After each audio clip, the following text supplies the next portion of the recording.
Qui Parlamento, l'attualità politica dalla viva voce di deputati e senatori. Va ora in onda La belva civile, mai arrendersi davanti alle cose che si possono cambiare. Il punto della settimana con Nicola Ottaviani. Perché la belva e perché soprattutto la belva civile? Perché ogni cittadino davanti alle ingiustizie, davanti alla politica intesa come vecchia maniera, davanti all'insicurezza, davanti alla richiesta di servizi dello Stato o davanti ad una tassazione iniqua, si sente davvero una belva. E allora la reazione quale dovrebbe essere? Quella di occupare le strade, le autostrade o le stazioni o incendiare le autovetture delle forze dell'ordine come vorrebbe fare una certa sinistra per paralizzare il paese, per portarlo magari nel caos? Assolutamente no. La reazione, quella composta, quella sana e soprattutto intelligente, ma anche ferma e qualificata, è quella di portare avanti le riforme nel nostro paese e nelle nostre istituzioni. Vediamo come.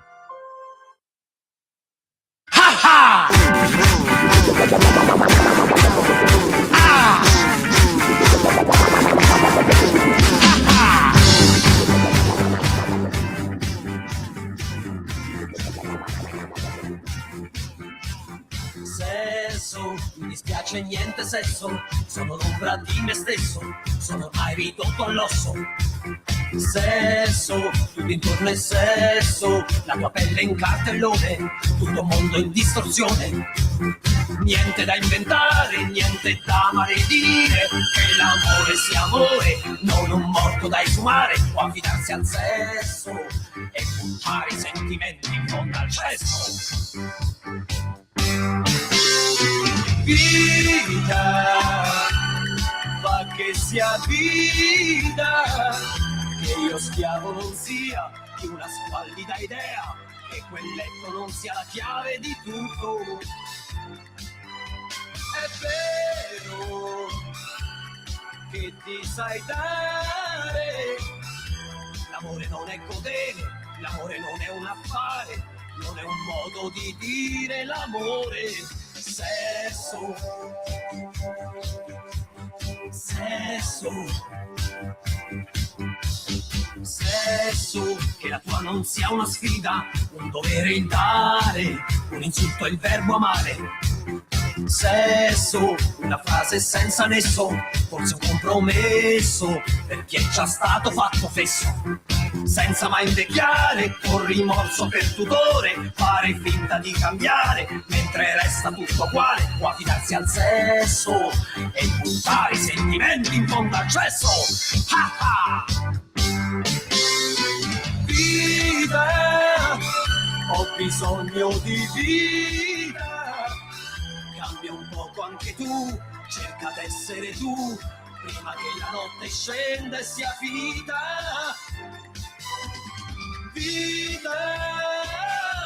questo avanzo di vita, questo straccio di vita, pare meno di niente, ha di bello solamente che vita. Sesso, sesso.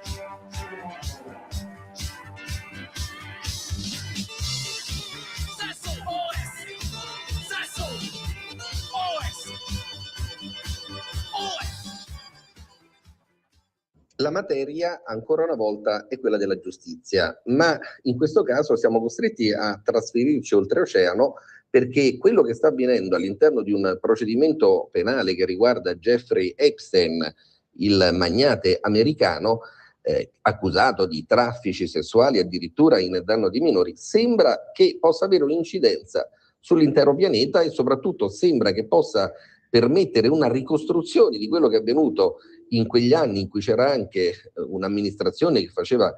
capo a Clinton nei rapporti tra i grandi finanzieri statunitensi e la Casa Bianca. Ebbene, è notizia delle ultime ore che Ghislaine Maxwell, ossia la fidanzata, l'allora fidanzata di Epstein, in questo momento si trova anche lei dietro le sbarre per aver aiutato assecondato l'attività di Epstein, ebbene la Maxwell abbia avuto una serie di rapporti, una serie di contatti con Danny Bound, il braccio destro di Bill Clinton, con il quale poi sostanzialmente dopo l'elezione, anzi possiamo dire dopo la cessazione del mandato di Clinton, sono stati portati avanti finanziamenti di una certa rilevanza, alcuni di questi sfiorano addirittura il $1.000.000, per aiutare Clinton all'interno di una sorta di meccanismo di fondazioni in giro per il mondo e portare avanti interessi di filantropia. Ora, si può sposare quello che è un profilo, si può conciliare quello che è un profilo di filantropia di Clinton e del suo entourage con non una semplice amicizia, ma un rapporto costante, un rapporto importante con Jeffrey Epstein, e soprattutto capiamo anche per quale motivo tutte quelle che sono le accuse che sono state rivolte in modo più o meno velato nei confronti dell'attuale presidente Trump sembra che siano in qualche modo utilizzate e maneggiate con molta cura da parte degli stessi democratici in questi giorni negli Stati Uniti d'America. Certo, perché se dovesse valere il criterio per cui Epstein è di imbarazzo, allora quell'imbarazzo non andrebbe a riverberarsi esclusivamente nei confronti di contatti che peraltro sono stati spiegati, sono stati negati in alcuni termini specifici da parte di Trump, ma quell'imbarazzo andrebbe a riverberarsi direttamente sulla famiglia Clinton, che sappiamo essere una delle famiglie più importanti sotto il punto di vista del riferimento dei democratici, e quindi si comprenderebbe anche per quale motivo la stampa che è contraria a Trump su tutta la vicenda di Epstein in qualche modo ci stia andando molto molto cauto. Due pesi e due misure significa che le esperienze continentali e spesso le esperienze anche italiane nell'utilizzo degli strumenti giudiziari, queste esperienze hanno fatto proseliti oltreoceano. Ecco perché quando si utilizza la clava della giustizia poi bisogna fare molta molta attenzione, e vale il vecchio brocardo latino nisi caste saltem caute, se non sei assolutamente pulito almeno sia cauto. Poi la seconda vicenda che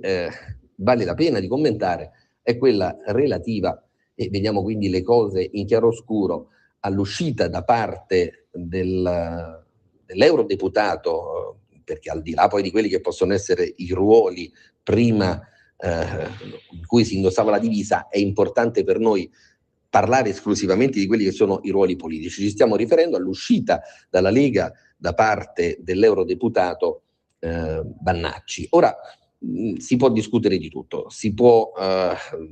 dire ma è corretto, non è corretto, si può essere da una parte oppure dall'altra, e l'importante però è chiarire un concetto. È vero sì che esiste la libertà di mandato, ma anche se il soggetto è libero dopo l'elezione comunque di scegliere altre strade diverse rispetto a quelle per le quali si è stati eletti, e bisognerebbe però avere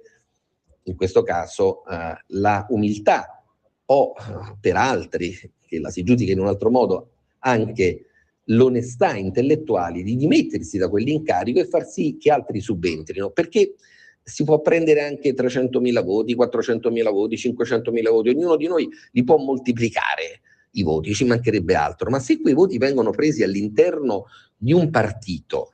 che ha la possibilità di esprimere gli europarlamentari come la Lega grazie al quorum, e il quorum viene fornito dalla sommatoria di tutti i candidati, viene fornito anche dai voti di lista, non dai singoli voti di preferenza, allora tutto appare un po' come prendere il treno oppure prendere l'autobus,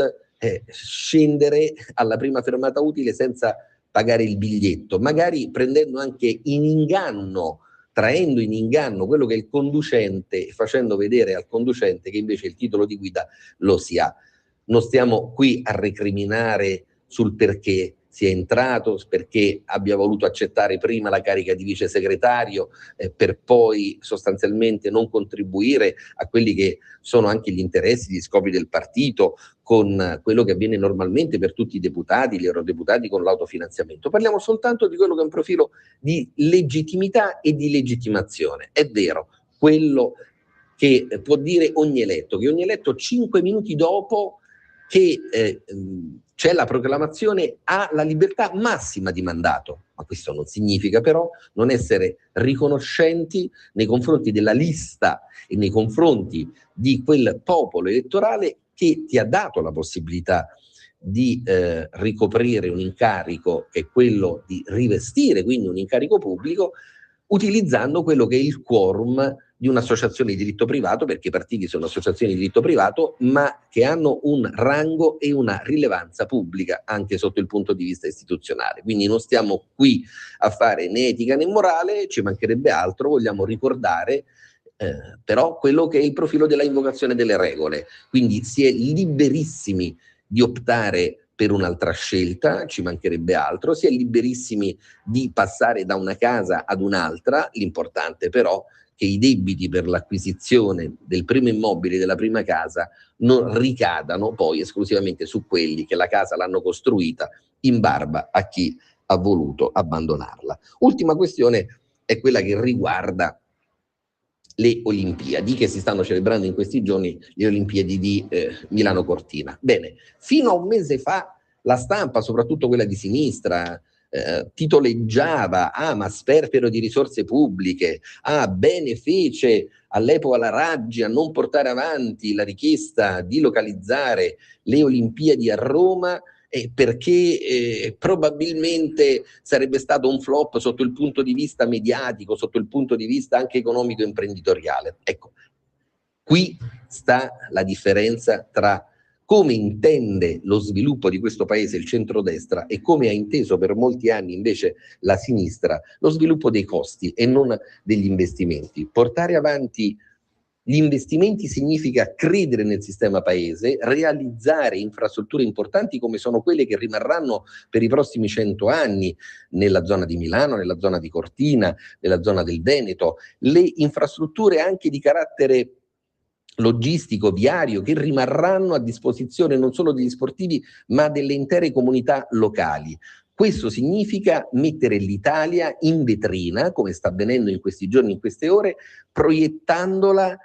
su quello che è il palcoscenico internazionale e rimanendo il nostro paese esposto, in senso positivo, nei media per oltre 20 giorni. Tra l'altro ci saranno poi le Paralimpiadi che andranno a suggellare e a chiudere ulteriormente quello che è il profilo della pubblicità in positivo della bella Italia, dell'Italia che produce, dell'Italia che rimboccandosi le maniche diventa un faro, non soltanto per l'Europa, ma per l'intero comparto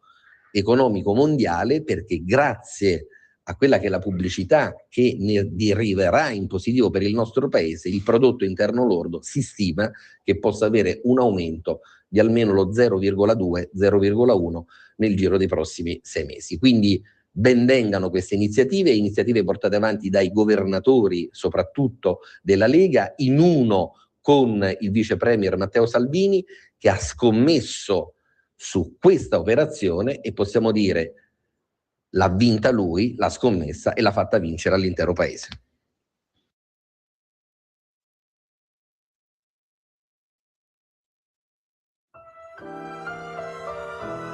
Avete ascoltato